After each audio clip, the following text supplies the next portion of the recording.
Hey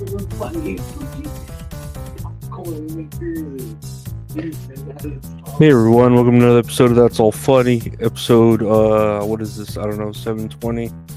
Yeah, no. Where's the music? Where's the music? There we go. Okay. Now, hey everyone. Well, another day, it's me, the Rizzler, the Radler, the Riddler, the DWEDG, I don't know, the donut, the biz. You messing with the biz. No, it's me, Lorenzo. We're just here chilling, doing another thing. Uh, whatever day it is, whatever time it is for you, wherever you are. I hope you're doing all right and all that other gay shit. Just here chilling. Another weekend down in the books. We're gonna. I made an appointment with the ketamine doctor, so hopefully that goes through okay. I think I have the money for it, so I should be good for the ketamine. I think I just got paid, but I already feel broke with all the expenses. I think I got it. I'm getting used again to paying bills and being like a person that contributes to society. So I feel good. I don't feel good, but I feel better. I'll say that, right? That's all we can wish for, I guess. Uh, I know I could go for some. I ate some banana pudding with vanilla wafers the other day. That was pretty good. And then we had like leftover, and my niece made banana bread, so I ate like that on top of banana bread. So it was a shit ton of bananas. It was pretty good. So I'm not gonna lie, it was, and I'm not just saying that because my niece was actually really good. But I eat anything. My mom ruined like my I'm an iron stomach. I could either eat burnt food or raw food with her. So that's all that she would prepare. Let's check out the news here, right? New York State mandates panic buttons for large retailers under new law. So yeah, it is a big red button that says panic, and the perpetrator is required to stand in front of it under the new law. I don't know. Comes from Twitter that's saying, and this is a finance.yahoo.com article that, again, like I said, New York State mandates panic buttons for large retailers.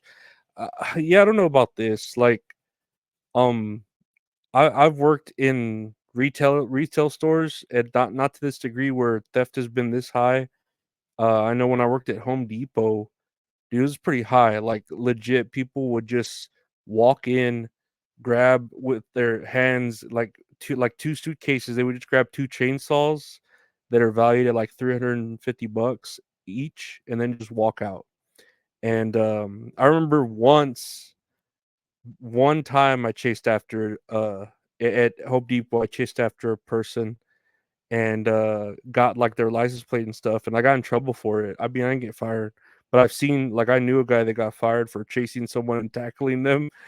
And of course it's not worth it, but you get really like pumped up when you're there at work and you see someone like stealing. Like you get pumped up, like, man, I gotta chase after this motherfucker, even though like you don't even know they could have a knife, they could have a gun. I mean, it's Texas, right? They could have whatever weapon, right? It's not worth it. I mean, I always look at it now. It's not worth it, but you just get caught in the moment. And I know at Walmart, I remember when I was working at Walmart, I chased after a woman stealing a bunch of DVDs, and I didn't touch her, but I was just like right. I remember I was like running like in tandem right next to her, like just staring at her, and she was just like laughing at me like the Joker and shit. And she ended up running out, and I like hurt my knee. And I ended up like, man, I remember my knee hurt. It still kind of hurts, but it hurt for a while. And then I went to like, I had just gotten insurance for the first time, so I went to the doctor. It was hurting like hell one day, and then I got a doctor's appointment, and then the day after the doctor's appointment, it felt completely better, like without any help for the doctor. Like when I went to the doctor, is whenever it felt better. Like I was like, oh, it was just hurting. Now it's fine. I don't need to see you. I don't know. Fucking healthcare is messed up here, right? But anyway, the point I'm trying to make is I don't know why they're really like do. I mean, I could see why they're doing this like in those bigger states because they're people are stealing like flash mobs and shit. They'll steal at packs of 20, just bum rush these people, and it's scary. It's a scary thing. But yeah, I don't think it's I don't know. Like I've said before, I don't mind stealing from corporations, but there's a better way to do it than bum rushing them and fucking with the employees and stuff like that. Like, uh, I don't know. There's more honor to it than just that way. I feel there's a better way to do it. But I don't know. Whatever. What can we do? This is Biden's America, right? Or Kamala's, whoever you want to say. It's like, oh, it'll be better when I get voted in, and it's like, dude, you already voted in. Like, do something already. Next year on the news, and here's a tweet: after being exposed of receiving Russian money, YouTube has eliminated the channels of the tenant media, as well as several more aligned to it. Around 1 million subscribers worth of Russian influence operation gone. So the tenant media, I guess, a bunch of right winger Star Wars fans. And I know one of them I kept seeing is like Tim Pool, which is like some beanie wearing dude that I've seen his face. I know his like name and his face, but I've never really watched his content. And when I first heard about this, I was like hardy har har, that's what you get. But then I started thinking more, and I'm like, but here in America, our media is bought also. You know what I mean? Like okay, so Russia is buying some of the media here to push propaganda, and when you first think about that, you think about like that's fucked up. That's treason. They shouldn't be doing that. That's another country pushing their agenda on us. And then I think of like, okay, but you have CNN pushing the Democratic agenda, you have Fox pushing the right wing agenda, and then you have like all these other different forms of media that are in the pockets of politicians or leaders or something like that. And I was like, wait, like, like like who cares if it's Russia? Like this is done within our states too. Like why should I be mad if it's already been going on? You know what I mean? So like I quickly, like, it took me like half a day, and I was like, wait, that's just them getting paid to do it. Like, oh well, I would probably take the money too, try to be less obvious about it maybe, or like I would not like deny it if it came to light when there's evidence, you know what I mean? Um, but it sucks that like YouTube eliminates this channel for pushing Russian propaganda when you have like all these other channels that obviously push democratic agenda, and you're censoring other ones that push the right wing agenda. So like I don't know, it's just unfair, I think. Because of course it's free speech, and of course it's like money being pushed around and buying people, but the fucking left people do it all the time, the right people do it all the time. So why can't the Russians do it? I don't know. That's the way I see it. But it is kind of funny, you know, to just say like, oh, I'm not being influenced by Russian propaganda, and then you get eliminated, and it's like, oh no, there's evidence you've been paid for by Russian people to spread this specific agenda, and it's like, what? No, and it's like, dude, no, for real, you're you're screwed. I don't know. It's kind of funny, but I would take the money too, though. Like, not no lie, I would. I probably would too. Go for the Kremlin, all for the Kremlin, or whatever the fuck, Tetris and all that, right? Is that Russia? Or yeah, I think that's Russia. Russia's not too bad. Lastly here, no, this isn't lastly. Um, no, this isn't lastly. This is thirdly. So Doctor Disrespect released a full 20-minute response after returning to stream. I'm not gonna read everything about this. He just said he was not, found guilty of anything. The individual did not want to file a report, but Twitch pushed back to him. His old Twitch partner manager was targeting him. Says he didn't look at the age of consent where the messages were received. Suggests it was timed when the return of big streamers from Mixer needed to come back. Was escalated to the National Center for Missing Exploited Children, but they took no action. I don't know. Like he keeps trying to come back on like the streaming scene and say he didn't do anything wrong, but he's not.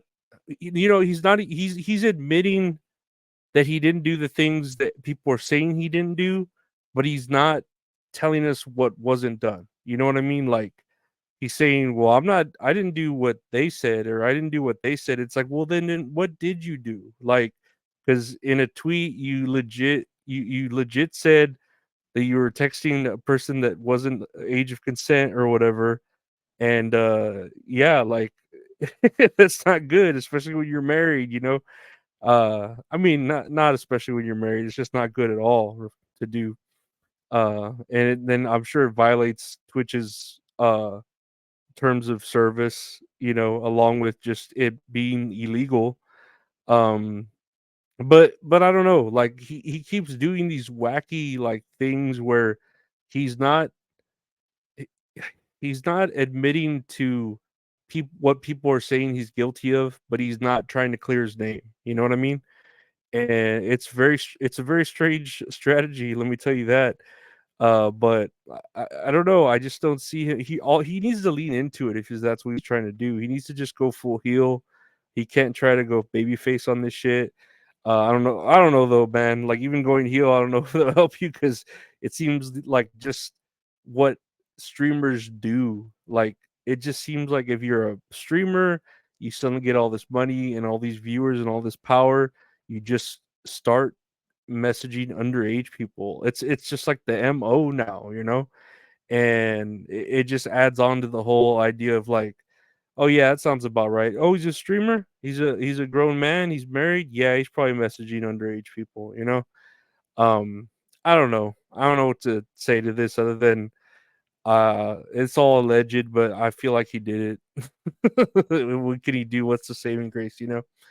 Um, whatever. Doctor disrespect, right? Whatever. Lastly, here, where is it at?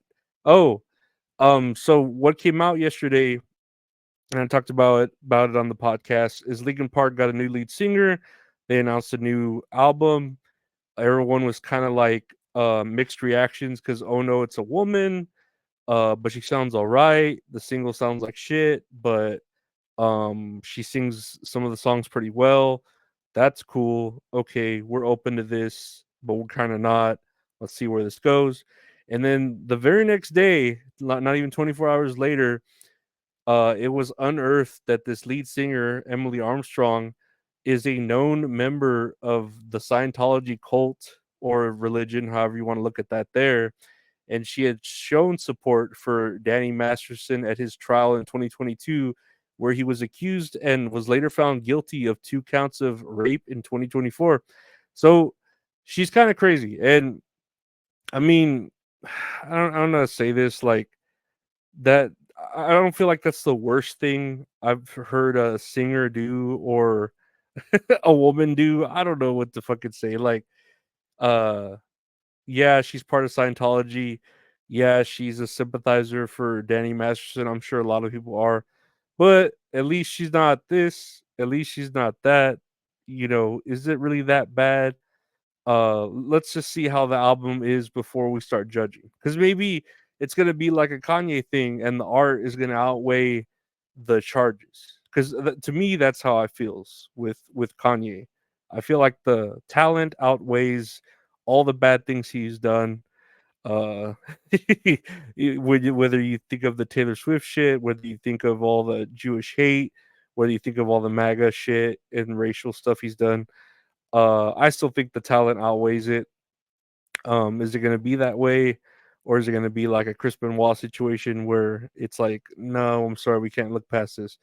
But I don't know. It's just crazy how the internet digs shit up so quickly, so efficiently when they come together like this.